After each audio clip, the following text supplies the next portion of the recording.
tall, small and loud. First time I played against Doddie after the game. This is why I say tall, small. I forget the loud bit because everybody knows Doddie can be loud. But small is after match function. He lifted his kilt up, and all the women said they'd seen bigger things in a frying pan than what they were exposed to. And it's probably the after effects of the 17 pints of beer they'd drunk and the umpteen whiskies, but they weren't impressed, to say the least. But that was Doddie all over, wasn't it?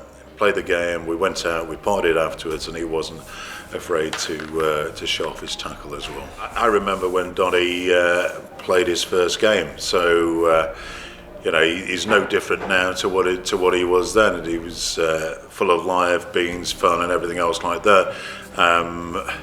He was unfortunate, or Scotland were unfortunate, that at that time, around about that sort of mid-90s, played against a pretty good England team, and I think his first international or one of his first ones was against Wade Dooley, who was probably one of the most brutal players you've ever played against. So, but he didn't faze Doddie at all, and he went out and played. But there's a few fisticuffs on that day, and I think my money would have been on Wade at that time. He epitomises everything that the club's about, doesn't he? Because typically Newcastle, you play hard, but you work hard as well, and you go in, you put it out on the pitch, and you play a round of rugby whereby hopefully everybody enjoys it, but then at the same time afterwards you go out and you enjoy life, and that's what Doddie's always been about, and still is. He's still loving life, and well, so yeah, that's what, and he epitomises everything that's good about the club. What it says about Doddie is what we knew as a player about him, is that he's a fighter. Although Wade wouldn't say that, but no, Doddie's a fighter, and he probably comes with the territory being a rugby player, but you have this never say die attitude where you go right to the end, and at this moment in time there's no one there. That it's all about keep on going, and that's what Doddie's all about, and that's what it was like as a player as well. For us, it's probably the biggest game of the season as a club.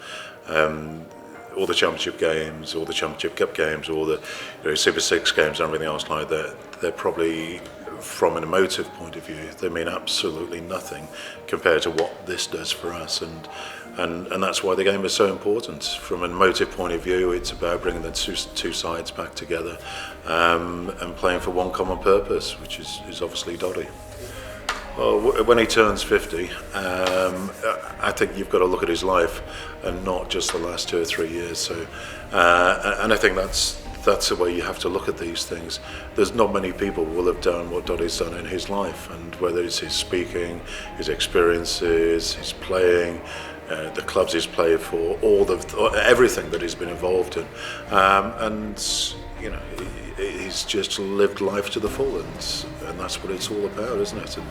And as I say, when you turn 50, if half the population have experienced what he's experienced, then there'll be a lot of happy people out there that really would.